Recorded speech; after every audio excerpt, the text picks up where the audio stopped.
And the format we're running is we have a academic writing team, and within that team we have a dedicated Power Hour of Writing channel.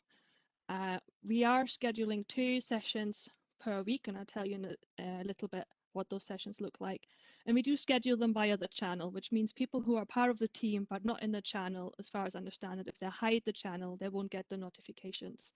And it's always an open invitation to anyone in the channel, and we just basically check maybe a day before roughly how many numbers we have, just so we know who to expect. But we don't really keep track of anyone, and people can basically accept or decline as they wish.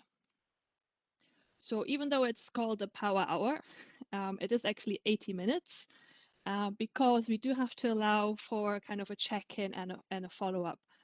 So we do have a 10-minute check-in, which is guided by the host, and that's either Claire or myself. We divide the sessions up. And that's normally kind of chit-chat. At the start, we would also share verbally in the check-in what we were planning to do. Some people opt to obviously engage just through the chat box for different reasons. That's fine as well. But now the group has gotten so big, the 10 minutes aren't enough to go through everyone. So we share through the chat box what our goal is for that hour, and we just have a bit of random chit chat at the start. Then we do have 60 minutes of writing time, but we are very open that writing is pretty much anything you want to do, and you can use it to work on research projects, learning and teaching, whatever you really want to do in those 60 minutes. We really don't mind at all. And we do share that regularly, that people can do whatever they would like to do during that protected time. And then we have a 10-minute follow-up, again guided by the host, and that's when we actually kind of feedback verbally or through the chat box how we got on, and that's also when then kind of a bit of chat happens. People exchange ideas, people exchange resources, and that's where also the support comes in, especially if someone might have not gotten maybe done what they had planned, or they got interrupted, and that's kind of a chance for us as well to show support in that kind of follow-up time as well. And then from that, a couple of kind of tips is that we try and keep it friendly and low key.